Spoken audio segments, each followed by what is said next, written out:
ada berapa, saya lupa, 2 juta rumah tangga petani, yang 500.000 lahan itu lebih konflik. Nah itu dong yang dibagiin mestinya. Kalau 500.000 rumah tangga petani diredistribusi tanah dengan konflik, maka pertama angka kemiskinan pasti akan berubah, karena akan ada 2 juta orang yang diselamatkan dari konflik.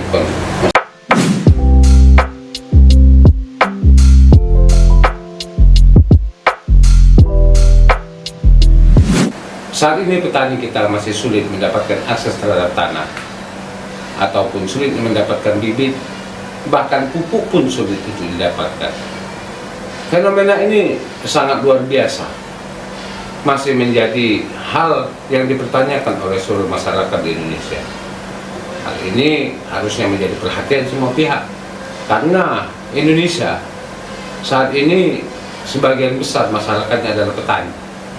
Tetapi kenyataannya para petani kita masih jauh dari kata sejahtera. Saat ini sudah ada di samping saya Dede Sineba. Selamat pagi. Pagi. Dede adalah salah seorang anggota konsorsium pembaruan agraria, mana konsorsium ini sangat fokus. NGO non-government organization ini sangat khusus memperhatikan keberadaan para petani di Indonesia. Bung Dede, bagaimana Anda melihat kondisi petani di Indonesia itu saat ini? Terima kasih, Bu Zer. Jadi begini, saya di KPA, Dewan Nasional KPA. Jadi KPA ini salah satu organisasi yang concern terhadap isu-isu reforma agraria atau pembaruan agraria. Nah, apa itu reforma agraria? Reforma agraria adalah satu cara untuk menata ulang peruntukan, pemanfaatan, dan pengelolaan sumber-sumber agraria di Indonesia. Nah, kenapa perlu ditata ulang? Kenapa perlu diperbaiki? Kira-kira begitu.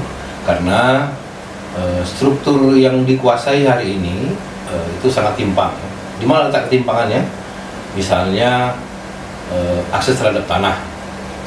Nah, di Indonesia ini ada 17 juta petani gurem. Petani gurem itu adalah petani yang berlahan sempit. Kita belum ngomong soal buruh tani, tapi baru petani gurem saja. Itu ada 17 juta rumah tangga petani yang berlahan sempit. Nah, kalau 17 juta itu berlahan sempit, apa yang bisa menjawab soal kemiskinan? Nah, sedangkan di sisi lain, itu kalau kemarin kita dengar dari Pak Menteri Agraria Tata Ruang, Pak Nusron Wahid, itu ada segelintir orang, mungkin tidak sampai dengan 30 orang yang menguasai lahan besar-besar. Di Indonesia itu ada, kalau kebun sawit saja misalnya, itu ada sekitar 20 data yang kami punya di KPA, itu ada sekitar 22 juta hektar lahan sawit. Ini yang terdata ya. Itu hanya dimiliki oleh 5 atau 6 orang. Bayangkan, dibanding 17 juta orang berlahan sempit. Berapa lahan sempit itu yang kurang dari 1,5 hektar? Untuk satu petani, satu rumah tangga. Satu kakak. Kalau kakaknya itu jumlahnya 3 mah enak. Tapi kalau jumlah kakaknya itu sampai 12, 4 misalnya, atau 5 orang dengan 3 orang anak, itu sudah jauh dari apa namanya? Miskin. Sudah masuk ke dalam angka kemiskinan tuh. Miskin banget. Ya kan? Coba bayangkan kalau itu di luar Jawa. Kalau di Jawa mungkin lahannya produktif. Ya. Tapi kalau di luar Jawa 1,5 hektar mau ngapain? Itu baru kita ngomong petani gurem. Nah, itulah kenapa kita harus tata ulang ya, penguasaannya. Berikan akses sebesar-besarnya untuk para petani di pedesaan dan masyarakat. Nah, apakah cukup dengan distribusi tanah? Tidak. Tapi juga harus dibarengi dengan bagaimana pemanfaatannya, bagaimana pengelolaannya, bagaimana distribusinya, bagaimana pasarnya, bagaimana kelembagaan ekonominya. Nah, ini harus dibangun ya, oleh pemerintah supaya ini bisa menjawab atau mengurangi angka kemiskinan. Ya, bukannya waktu itu Pak Presiden Jokowi pernah melakukan hal itu dengan membagi-bagikan lahan. Ini kritik kita atas pemerintahan 10 tahun pemerintahan Jokowi ya. Jadi di pemerintahan Jokowi itu Jokowi menargetkan sekitar 9 juta hektar tanah yang diperoleh dari tanah objek reforma agraria. Kemudian 12,7 juta hektar dari lahan-lahan di kehutanan. Kenapa lahan-lahan di kawasan hutan? Karena waktu itu data di tangannya Pak Presiden Jokowi pada saat itu ada sekitar 30.000 desa dalam kawasan hutan. Jumlah desa kita di Indonesia ada 80 ribuan. Kalau 30.000 desa dalam kawasan hutan, berarti ada 30.000 desa yang tidak bisa ngapa-ngapain tuh. Karena bangun jalan, bangun listrik, bangun sekolah di kawasan hutan itu nggak boleh, Pak. Itu pidana itu. Jadi coba bayangkan ada 30.000 desa. Ya. Sebuah petani masuk dalam hutan. Dalam hutan, kemudian mereka dibilang perambah begitu. Nah di zamannya Pak Jokowi sebenarnya ada pintu yang tadi disebutin 12,7 juta hektar lewat yang namanya mekanisme perhutanan sosial. Oke. Kemudian ada 9 juta hektar yang dibagikan di luar kawasan hutan. Tapi faktanya adalah yang didistribusi oleh Pak Presiden Jokowi itu adalah tanah-tanah yang sudah eksis. 10 juta hektar.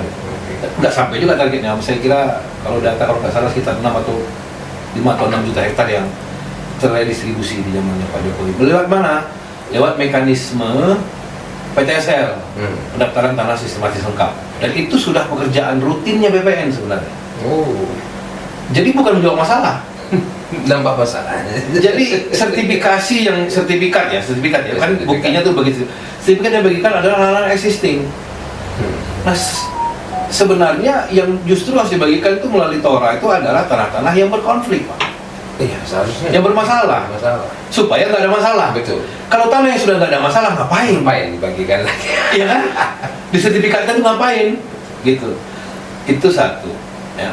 Kemudian kritik kita juga ketika disertifikatkan, misalnya terhadap lahan perkebunan atau pertanian petani, apakah dibarengi dengan pemberian atau subsidi terhadap sarana produksi pertanian? Apa saja itu? Pupuk, benih, ya, kemudian perlengkapan pertanian dan sebagainya. Artinya belum tercapai dengan cita-cita menuju ke arah itu.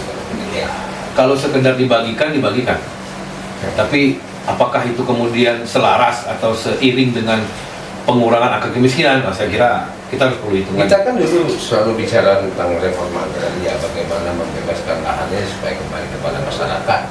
Dan memang karena tanah air kita ini memang benderanya, gitu kan. Ada sejauh ini perbedaan persepsi. Jadi makanya tadi bilang kalau distribusinya versi Pak Presiden Jokowi waktu itu distribusi terhadap tanah-tanah yang sudah eksis. Yang sudah dikuasai, seharusnya yang clear dan clean. Iya, nah, betul. Sekarang itu data KPA aja, KPA itu ada 500.000 rumah tangga petani. Nah, sorry, ada berapa? Saya lupa, 2 juta rumah tangga petani yang 500.000 lahan itu lebih konflik. Nah, itu dong yang dibagiin mestinya. Ya, seharusnya dikembalikan kepada pemilik aslinya begitu ya. Iya.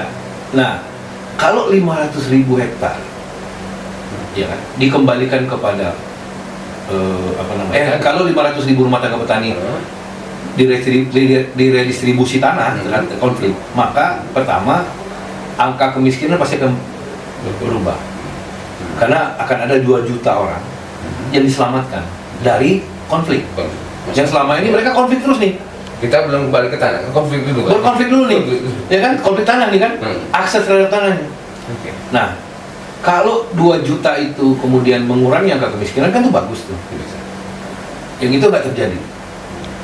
Ya, kita dorong di zaman Presiden Jokowi, kita tagih misalnya 9 juta hektar itu yang di mana? Ternyata nggak memenuhi ekspektasi kita. Makanya ada perbedaan persepsi antara yang dimaksud 9 juta hektar melalui mekanisme reforma agraria itu, versinya Pak Jokowi berbeda dengan versi masyarakat sipil. Sehingga kemudian nggak menjawab tuh masalah kemiskinan, nggak menjawab masalah-masalah konflik sosial. Sehingga itu terus terjadi.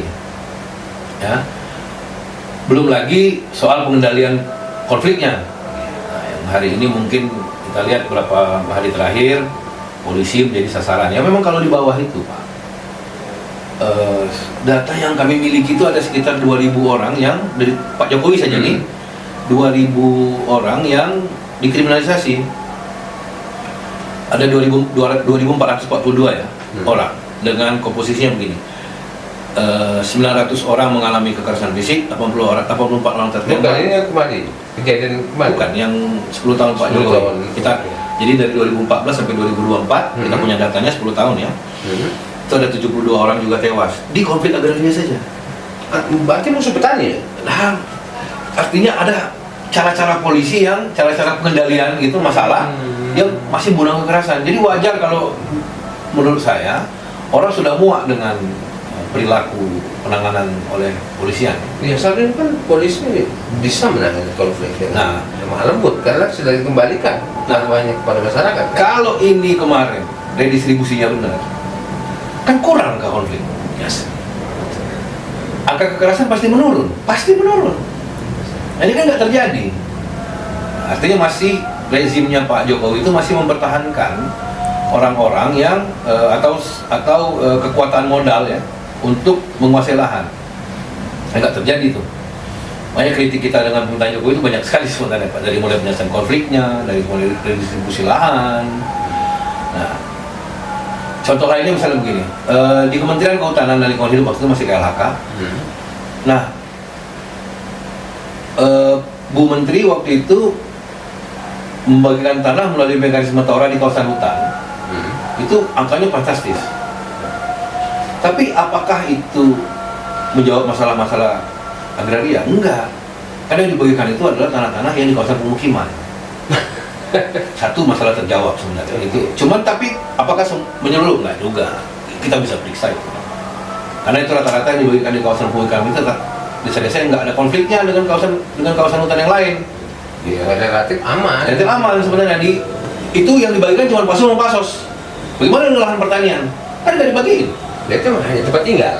Yang hanya dibagi itu pasos-pasos doang. Iya, pasos-pasos. Rumah, pekarangan, gitu, masjid, kira-kira begitu lah. Sekolah yang ada di situ. Iya. Pasos-pasos. Iya betul. Jadi nggak ada dampaknya terhadap kehidupan masyarakat. Kemudian kalaupun ada lahan-lahan pertanian atau lahan-lahan produksi yang dibagikan, itu cuma di lahan-lahan yang tidak produktif. Misalnya Lereng, bebatuan, itu di pinggir yang memang nggak bisa dikelola dengan baik oleh masyarakat, itu dibagiin, kan aneh maksud saya. Sedangkan lahan-lahan yang subur, yang datar gitu, yang bisa ditanami dengan padi dan palawija dan sebagainya, itu nggak dibagi. Tetap tetap dikuasai sebagai kawasan hutan dan lewat mekanisme yang namanya perhutanan sosial. Oke, Jadi pinjam sifatnya Oke, masyarakat. 2 hari terakhir ini kita selalu menampilkan podcast kita mereka yang menang terhadap konflik lahan. Ada satu kawasan di Oku, di Muratara itu menyatakan bahwasanya lahan itu milik tanah ulayat lah, tanah petani atau tanah warisan. Kemudian bisa berubah fungsi jadi kawasan hutan. Nah hal ini kan agak aneh tanpa masyarakat mengetahui hal itu. Nah itu yang dilupakan pemerintah sebenarnya. Itu Bahwa pemilik republik ini sesungguhnya adalah masyarakat hukum adat. Harusnya begitu. Artinya apa? Di Undang-Undang Pokok Agraria pun menyatakan bahwa tanah itu awalnya itu adalah hak ulayat. Karena republik belum ada kan? Betul. Ya kan? Ya. Nah, itu harus diakui. Itu Undang-Undang Pokok Agraria, Undang-Undang Nomor 5 tahun 60 yang masih berlaku sampai hari ini. Nah, pemilik tanah itu, pemilik wilayah itu adalah masyarakat hukum adat. Nah, kemudian tiba-tiba ujuk-ujuk Kementerian Kehutanan buat menyatakan status sebagai kawasan hutan. Itu melalui mekanisme yang bagaimana? Kan penunjukan. Ya kan? Bahwa kemudian kata kehutanan, kata pemerintah di situ kawasan hutan. Nggak nanya dulu ke situ itu tanah siapa? Itu ulayat siapa? Padahal ulayat itu diakui loh sebagai satu hukum. Indonesia mengenal ya konstitusi itu ada 2, satu undang-undang dasar tertulis dan tidak tertulis apa? Itu hukum adat. Nah ulayat itu hukum adat bos. Jadi harusnya pemerintah mengakui itu dulu. Nah penetapan kawasan hutan yang kemudian baru tahun 2000-an itu terjadi setelah ada penunjukan. Nah sekarang penunjukan sepihak. Nah dengan begitu maka penetapannya pun sepihak. Artinya konflik itu jadi dimulai dari Konflik kan pasti. Akhirnya konflik kan? Iya betul. Ribut nih. Begitu mereka yang selama ini misalnya itu tanah nenek kami, itu kuburan puyang kami, ya kan? Betul. Tiba-tiba mereka masuk kemudian dikriminalisasi karena itu kawasan hutan. Kan aneh, mereka juga kaget loh, kenapa? Ini kan dulu kan nenek kami yang bangun kebun di sini. Itu kan tanah kuburan nenek kami. Kenapa? Jadi kawasan hutan terus gak bisa masuk. Bukan, artinya kan secara konstitusi kita sudah jelas bagaimana negara sudah mengatur ada hukum adat tidak tertulis tadi. Tapi kemudian kok bisa tiba-tiba itu atau memang negara sengaja untuk menciptakan konflik itu, atau memang ada tekanan dari pihak lain sehingga terjadi hal-hal perebutan lahan yang berubah jadi lahan kawasan hutan kemudian dipinjam menjadi kawasan HTI atau sebagaimana, menurut Bung gimana? Nah, makanya saya bilang rezimnya itu sekarang keberpihakan rezim. Kalau rezimnya berpihak pada masyarakat, maka izin-izin itu harus berlandaskan pada kepentingan masyarakat, bukan izin skala besar. Ya kan? Apakah kemudian kita menolak secara tegas misalnya industrialisasi atau hutan sama industri? Enggak juga, bukan gitu. Tapi apakah mereka mendapatkan tanah tersebut itu melalui mekanisme yang clear dan clear? Atau mereka mendapatkan itu melalui cara-cara yang tidak melanggar HAM? Atau atau mereka mendapatkan itu dengan cara-cara tidak merampas? Kan enggak, Bos. Mereka minta tanah di mana? Di situ, dikasih aja di situ. Nggak tahu dalam itu ada desa, Bos. Di dalam itu ada desa, ada kebun orang gitu. Karena mereka dapat izin dari pemerintah pusat misalnya, mereka masuk terus digusur. Kan nggak begitu. Mestinya mereka harus ke bawah dulu dong, tanya. Itu kebun siapa? Kami dapat ini nih dari pemerintah. Mau nggak kalian serahkan dengan kami? Kalau mau, oke. Bagaimana mekanismenya? Jual beli kah? Atau apakah? Kalau enggak kan jangan dipaksa untuk digusur. Nah, masalahnya kan digusur. Nah, isu diambil alih. Isu yang berkembang sekarang seakan-akan yang terjadi itu konflik antara perusahaan dengan masyarakat. Begitu kan? Itu banyak timbul pemberitaan secara nasional lah gitu. Ini terjadi antara PTA dengan masyarakat. Padahal seharusnya sebelum menyerahkan itu kepada pemilik modal untuk menciptakan atau membuat satu perusahaan di tempat itu, kan sudah clear dulu nih persoalan lahan.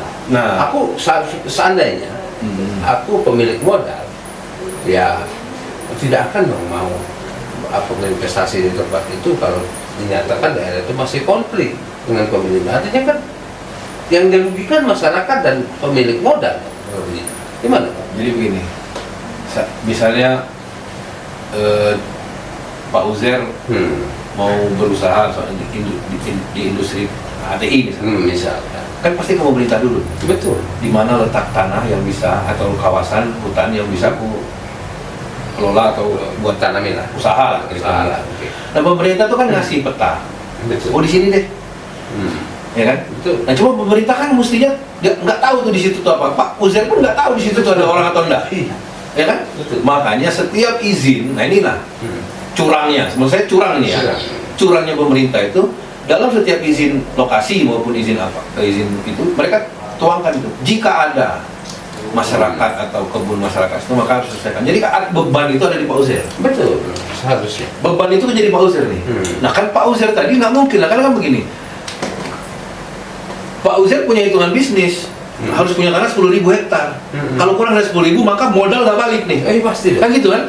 Tapi begitu masuk 10.000, ternyata di dalam itu ada 3.000 dikuasai orang, kan tinggal 7.000. Kan rugi. Daripada panjang cerita, lebih baik disikat ini 3.000. Kan begitu? Begitu. Karena dengan alasan bahwa saya dapat izin. Betul. Saya punya HGU misalnya kalau di perkebunan. Kan jadinya begitu tuh. Artinya dia mau tak mau Pak Uzair merampas ini. Karena akan mengurangi kos produksi saya. Kan begitu. Kan Pak Uzair berusaha, pasti punya perhitungan. Saya harus punya 10.000. Kalau nggak 10.000 maka modal nggak balik selama 10 tahun misalnya. Nggak begitu. Ya kan? Nah, tapi begitu di lapangan Pak Uzair ketemukan ada 3.000 punya orang lain nih, ada desa di situ, ada segala macam, terus gimana tuh? Kan Pak Uzair pasti gusur. Dengan dalih dapat izin, dapat izin, dapat hak dari pemerintah segala macam. Terus Pak Uzair gunakan apa untuk gusur? Aparat kan?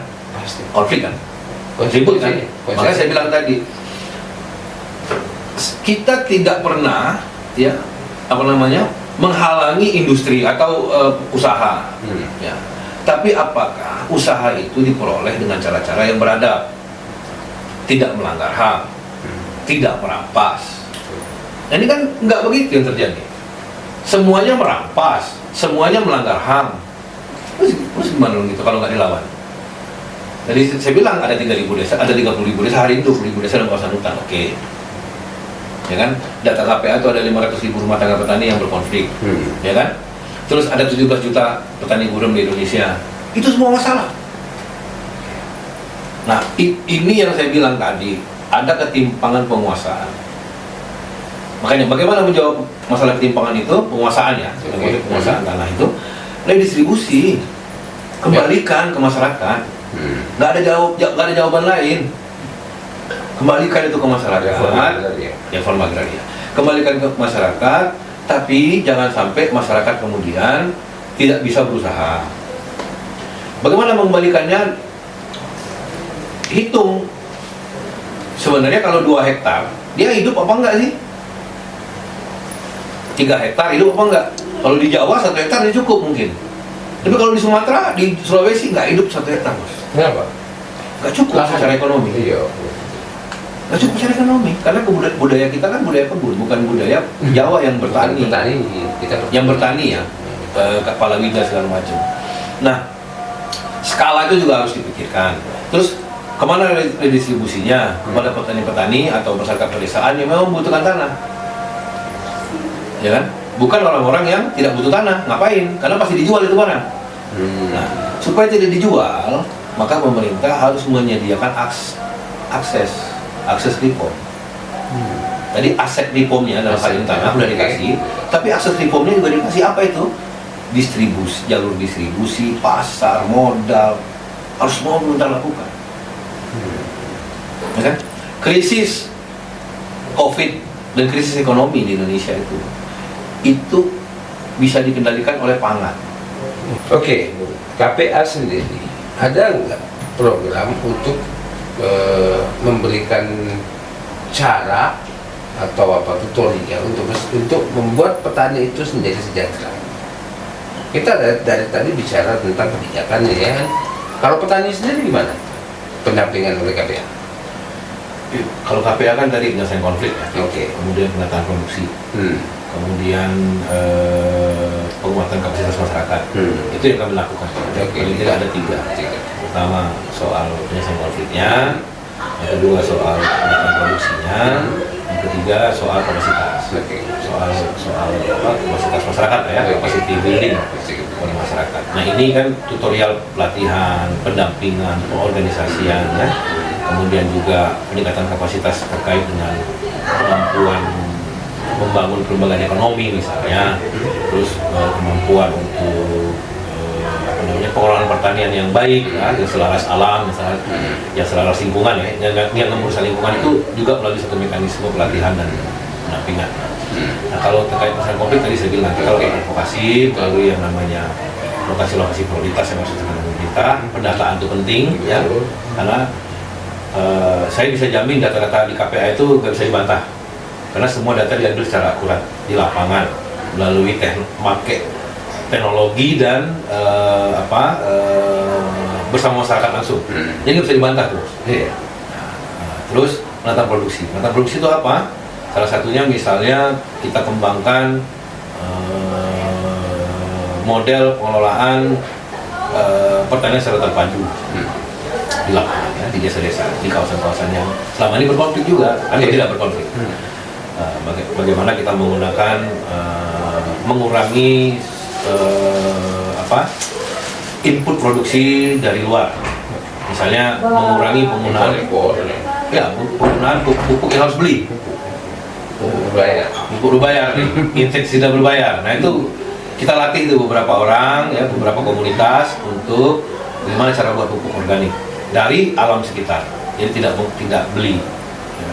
Ya menuju kemandirian petani. Betul, ya? Jadi mengurangi impor produksi supaya mereka mandiri kan.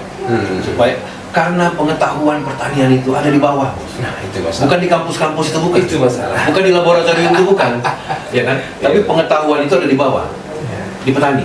Ya, pengetahuan petani itu. Nah, mengurangi input produksi tadi itu juga selain itu kami lakukan industrialisasi pertanian di bawah. Ya. Beberapa tempat itu kita dorong bagaimana industri-industri itu seharusnya berada di petani. Bukan di perkotaan. Karena perkotaan itu pasti rantai distribusinya itu panjang. Nah, kita ingin bagaimana memotong rantai distribusi. Kalau rantai distribusi bisa dipotong, maka surplusnya itu bisa kita ada manfaatan untuk petani. Ya. Nah, KPA itu misalnya membangun pabrik penggilingan padi bersama dengan masyarakat, bersama dengan anggotanya. Hilirisasi lah, saya ya. Supaya apa? Supaya produksi pertanian itu padi ya, itu masuk ke pabrik dan kita jual ke mana? Ke Barang setengah jadi. sudah jadi beras Pak. Sudah jadi. Udah packaging segala macam. Siapa pembelinya? Adalah buruh. Oke. Buru-buru di perkotaan. Ini pasar. Pasarnya udah ada. Buruh. Kita jual dengan harga murah, kita beli harga tinggi di petani. Kenapa? Karena sebenarnya itu pun bisa memotong rantai distribusinya yang banyak tadi. Dari pengumpul ke desa, pengumpul kecamatan mungkin, atau pengumpul kabupaten, masuk ke pabrik. Itu udah berapa rantai yang kita potong. Artinya kita bisa beli sebenarnya dengan harga tinggi di petani, kemudian bisa kita jual harga murah di pasar. Kalau kita potong rantai ini kami lakukan. Selain itu juga kapasitas ya di bawah. Misalnya soal bagaimana pengelolaan produksi pertanian itu supaya bisa menjadi barang yang setengah jadi atau barang jadi. Banyak di bawah. Ya. Mulai dari pengelolaan di Garut itu kita punya dampingan yang mengelola akar wangi. Apa itu? Akar wangi ini semacam tanaman yang bisa jadi hidup parfum, atau jadi pokoknya wangi dia, tanaman. Itu kita dorong, kita bantu, ya, supaya mereka bisa tidak jual barang mentah. Mungkin disulin di bawah segala macam gitu supaya mereka bisa jual barang yang sudah najis. Kenapa? Peningkatan harga kalau misalnya. Ada surplus value, ada nilai lebih. Tadinya mereka jual barang mentah, harganya murah, kemudian kita naikin skala produksinya supaya jadi barang setengah jadi, sehingga ada nilai lebih, ada nilai tambah, surplus value. Nah ini yang coba kita lakukan. Nah sekarang KPA sedang melakukan beberapa feasibility studies ya, di beberapa tempat terkait dengan sumber-sumber produksi mereka. Jadi kelapa misalnya, terus coklat ya, kita sedang melakukan riset. Ini sebenarnya kita mau bawa industrialisasi itu sampai ke petani. Mampu kok, karena di situ listrik ada, tanah masih ada, untuk bangun pabrik yang sekarang ini. Pedesaan lah berarti, industrialisasi industri pedesaan ya. Supaya tadi menjawab, biar anak-anak muda itu tertarik. Iya sih. Ya karena itu butuh skill dong. Ya kan dia tertarik ya, aku nggak perlu ke kota nih, karena di desa ada lapangan kerja. Kalau nggak gitu kan, gimana coba? Kalau ke kota udah nambah masalah tuh, udah membebani masyarakat kota, ya kan? Mereka jadi lumpen, ya kan? Kemudian juga jadi buru-buru pabrik yang gajinya ya mungkin di bawah atau UMR lah. Nah, cuman kebutuhannya semakin tinggi. Nah, kenapa KPA dorong industrialisasi pertanian tadi supaya bisa menjawab masalah-masalah tadi ya. Keinginan mereka untuk ke kota itu berkurang karena di bawah sudah ada lapangan kerja nih. Kemudian juga anak-anak mudanya jadi entrepreneur baru, entrepreneur muda gitu, yang bisa meningkatkan produktivitas desa. Saya kira itu yang penting. Selain itu kalau misalnya terjadi seperti itu, konflik otomatis akan berkurang. Masyarakat sudah memiliki standarisasi sendiri kan di desanya. Iya, jadi apa ya? Masalah itu terjadi karena perut lapar, itu logikanya. Sederhana. Ketika perutnya kenyang, nggak ada masalah nggak ada. Masalahnya diabetes, ya kan? Karena makan terus, kan kira-kira begitu. Tapi kalau lapar, wah macam-macam, Pak, rampok lah, apalah, ya kan? Jadi kriminalitas tinggi, kan gitu jadinya. Tapi kalau perutnya kenyang kan nggak ada kriminalitas tinggi.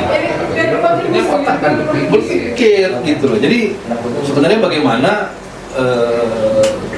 produksi pertanian itu, produksi pedesaan itu bisa membawa atau memberikan solusi kesejahteraan bagi masyarakat desa. Sebenarnya itu sih. Nah, pemerintah Prabowo hari ini kan melalui cita-citanya misalnya salah satunya adalah bagaimana meningkatkan pangan, mengurangi angka kemiskinan. Nah, cobalah lihat lagi ke bawah, perhatikan bawah itu. Angka kemiskinan itu sebenarnya bisa dijawab pakai apa? Ya, bukan justru dengan apa namanya? Misalnya program makan gratis, makan bergizi gratis, MBG itu. Nah, kalau MBG itu berkorelasi dengan industrialisasi pertanian atau hilirisasi pertanian, itu jadi enak tuh. Misalnya di beberapa tempat desa-desa itu dibangun sarana-sarana peternakan, ya kan?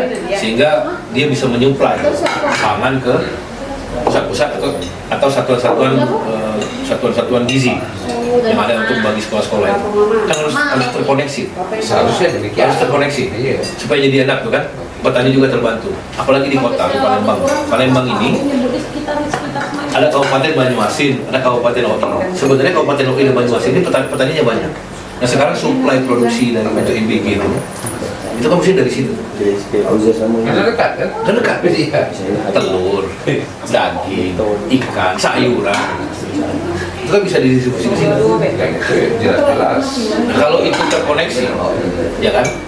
Kemudian itu dikelola melalui, kalau Presiden hari ini buat koperasi merah putih, BUMDes atau koperasi lah, itu kan ada manfaat. Tapi kalau keliru cara atau Tata kelolanya, repot lagi tuh. Oke. Harusnya jadi maksud saya gini, semua program baik itu karitatif sifatnya semacam ngasih makan itu MBG itu pun kemudian akan jadi strategis ketika ada pelibatan banyak orang. Iya, akan menciptakan lapangan kerja Ya, baru kan? Kan begitu kan? Betul. Nah kalau itu terjadi walaupun programnya karitatif sekalipun bagi-bagi begitu makan begitu gratis gitu. Tapi kalau dia akan jadi strategis ketika itu dikorelasikan dengan produksi pangan. Kan harus begitu. Jadi bukan toke-toke lagi nih yang nyuplai daging, nyuplai, nggak perlu lagi mereka. Harusnya kelompok-kelompok inilah. Misalnya kelompok-kelompok ibu-ibu yang nanam sayur. Dari situlah mestinya. Ya kan? Karena kebutuhannya banyak kok. 3.000 satu SPPG. Ya kan? Makan itu setiap hari. Selama 20 hari. Coba bayangin. Kalau mereka bisa menyediakan ikannya, mereka bisa menyediakan telurnya. Harusnya begitu. Harusnya jadi satu satu rantai atau rantai produksi. Produksi, distribusi. Baru itu benar program itu. Kalau enggak ya itu akan menimbulkan raja-raja baru lagi, toke-toke baru lagi, ya kan? Terima kasih ya.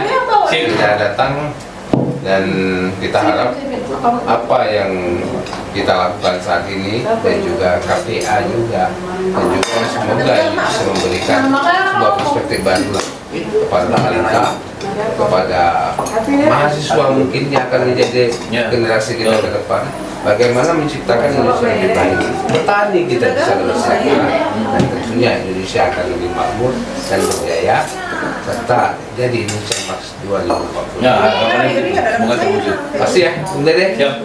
Makasih. Baik, pemirsa, Itu tadi perbincangan kita dengan Bung Gio dan Yesenia dari konsorsium pembaruan agraria, dan semoga ini bisa menjadi sebuah perspektif dan wacana baru bagi kita bagaimana cara menjadikan Indonesia lebih baik, tentu saja Indonesia lebih sejahtera. Bersama saya Muhammad Huzair dalam Lentera Villa.